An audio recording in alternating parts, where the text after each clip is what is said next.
ne moom la Ousmane Sonko waroon jàll jour boobu maître Ciré Clédor le mandataire ne dafa feebar demul conseil constitutionnel suba amu leen benn crainte par rapport ak l'attestation de la caisse de dépôt et de consignation fiche de parrainage bi nga xam ne également amul numérotation. voilà may ma tuuti rek ma rebondir sur le point vraiment très pertinent que vient de soulever monsieur Thiam.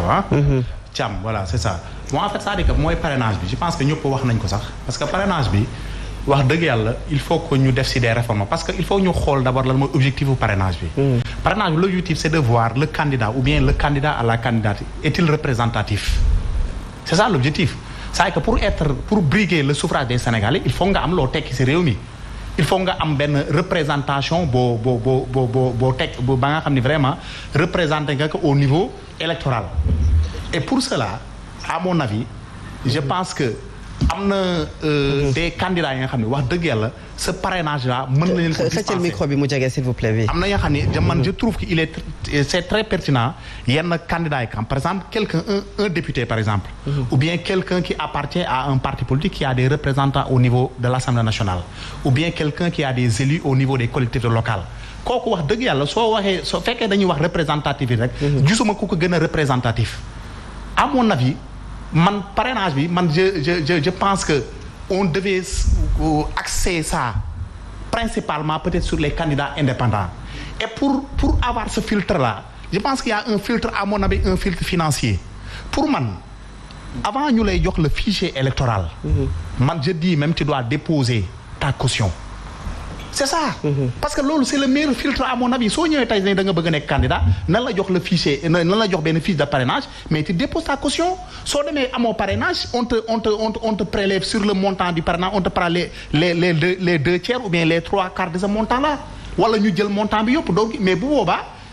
ñii dem di retirer seen fichier électoral avant ngay dem tu vas réfléchir deux fois su la leeree ne yow da ngay vous êtes un candidat fantaisiste mais doo dem. vous avez vu vous avez est-ce que vous avez les 200 personnes vous avez les 200 personnes ñu dem retirer des fiches mais ñoo si représenté 93 te sur les 93 zones il y a des désistements. am na ñoo xam ne tey dañoo andi des clés yoo xam ne on ne peut pas les exploiter. loolu aussi je pense que y a un filtre à mon avis le filtre la caution doit être déposée doit être requis l'acceptation ou bien la quittance de la caution doit être demandée au niveau le même de la DGE. avant ñu lay jox le fiche de parrainage nga wane sa montant nga ni versé nga au niveau de la caisse de dépôt et de consignation que nga wane ko la quittance ñu doog lay jox sa fiche de parrainage et pour revenir ça me permet de revenir sur notre candidat le président Ousmane Sonko. man je pense que comme ni mu ko gëmee ak tous les observateurs suñu xoolee sur le plan juridique le conseil constitutionnel amul benn c'est-à-dire que benn obstacle matériel et juridique bu mën a empêcher mu déclarer valide la candidature de président Ousmane Sonko d'abord sur le parrainage xam nga c'est-à-dire que en droit dafa am ay théories nga xam ni yooyu fii lañ ko fekk quoi d'abord il y a la théorie de ce qu'on appelle les formalités impossibles et il y a une autre théorie d'ailleurs qui a été appliquée dans le cadre de la CREI la théorie relative donc à l'obstacle matériel non imputable au demandeur c'est-à-dire que d'abord pour la première théorie c'est-à-dire que les formalités impossibles yow tu es un usager de l'administration bi teg ay conditions am ni pour nga accéder fii lii nga war a def yow à telle heure tu représentes pour vraiment remplir ou bien effectuer ces formalités là cette même administration ni la bloqué la ni la c'est-à-dire que lii nga bëgg a demander mooy c'est-à-dire que le fiche de parrainage la fiche de parrainage bi nga bëgg a demander daf la ko bañal sur la base de quoi tu n'es pas sur les listes électorales léegi juge bi nga xam ne vraiment moom dafa tëddee ñaaxanaay représenté wul kenn moom il est neutre moo tax ñu wax ko juge parce que juge bokkul fenn. juge bi ni fichier bi ñu la génnee teguñu ko ci yoon dëppoowul ak yoon nañ la delloo ci fiche bi nga jël sa fiche de parrainage nga dem parrainer bi comme ñëpp. deux décisions qui ont été rendues mieux ñu wax ni aussi sur le plan électoral dañu ni. pourvoi su amee pourvoi bi du suspendre la décision du juge et muni de ces décisions là nga dem waa DG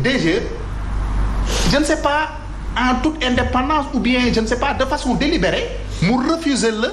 dox la cette fiche là ba nga xam ni vraiment yoon moo la ko jox. xam nga loolu tey say ba pare nga ñëw bi ngay dem tu as constaté le refus de c'est-à-dire que man loolu du ma considérer même un refus c'est une obstruction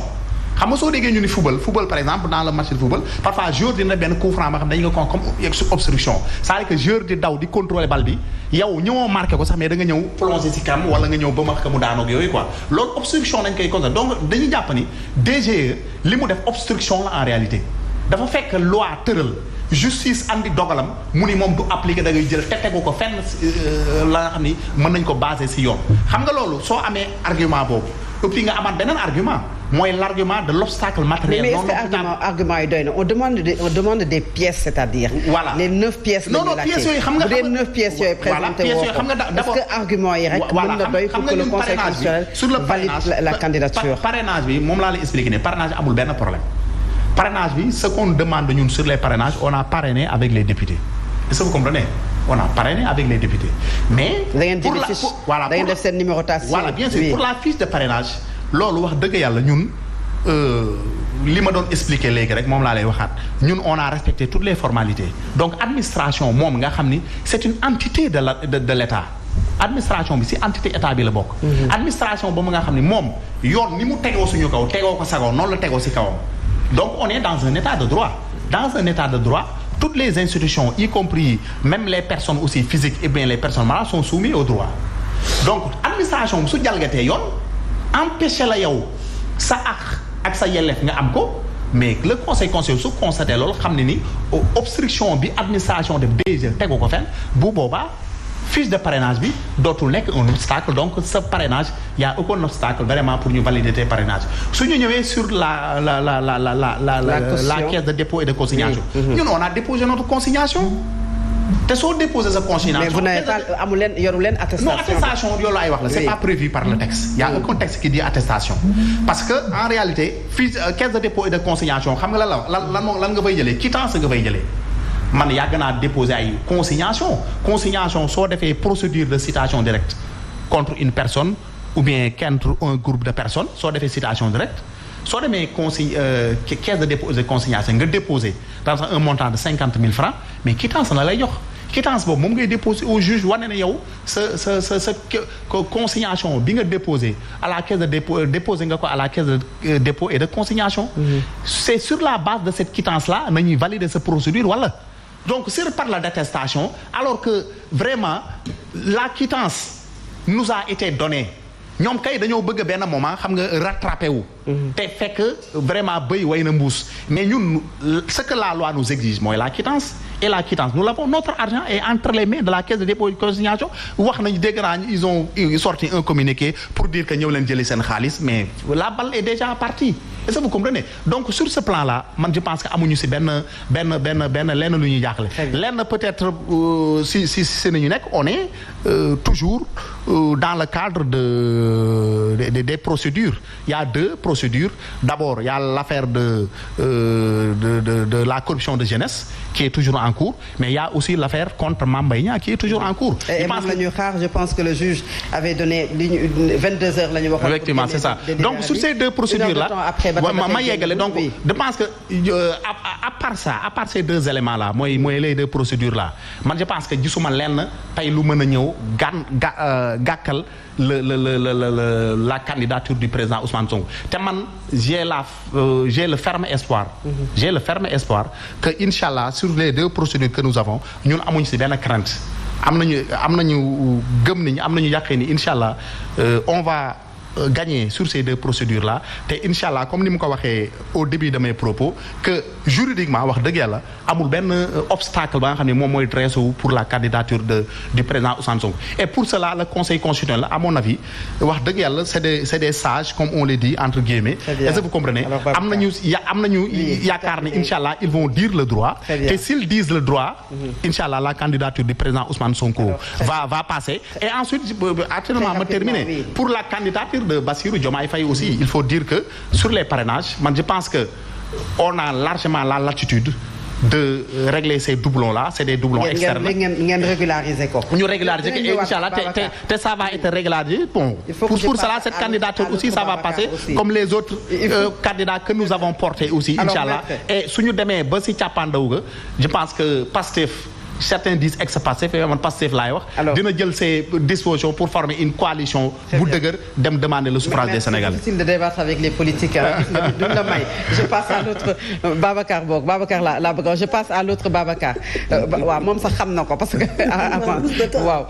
donc Babacar par rapport à la candidature de Ousmane Sonko bien sûr li nga xamante ne mooy les 9 éléments bu fekkee ne am na ci benn bu ci manqué même si am na ci ay huissiers yu jàpp ne constaté nañu boo déggee lenn kàddu yu jóge ci ñoom mais est-ce que cela suffit pour que Conseil constitutionnel valide sa candidature? Donc, si le Conseil dit le droit, parce que xam nga y a eu des jurisprudences, c'est-à-dire le Conseil aujourd'hui ne peut pas, comme je dis, se dédire. Il y a eu, je crois qu'il y a un éminent professeur de droit qui l'a rappelé, le professeur Sidi Alpha Ndiaye. Il y a eu la jurisprudence, Insa Sankaré, en 1998. Il y a eu récemment, je crois que c'était au mois de juin, une même jurisprudence donc au niveau de l'Assemblée nationale. Où le Conseil constitutionnel a dit textuellement qu'en fait, exploit d'huissier bi, vraiment dafa am tey benn valeur donc juridique parce que les huissiers ce sont des auxiliaires de justice. C'est-à-dire comme il l'a dit dans le cas les deux cas yi am bon il y a eu des décisions de justice yu ne nañu réintégrer Ousmane Sonko ci liste yi. Bon, l'administration n'a pas vraiment obtempéré à cette décision émanant de la justice. Mais la Sénat également a fait une injonction compte tenu du pouvoir d'injonction bi nga xam ne moom la loi électorale bi jox. Donc l'administration également donc n'a pas donné droit à cette injonction. Ndax ci dolli donc tey on ne peut pas imputer donc à ce candidat le fait de ne pas produire ces 2 pièces entre guillemets ñaari pièces yooyu mooy la fiche de parrainage joxe nañu parrainage par des députés même bu fekkee ne sax dañ ko def sur des fiches qui n'ont pas été remises par la DGE des fiches non numérotées parce que fiche numérotée lan la c'était peut-être pour faire la distinction entre les candidats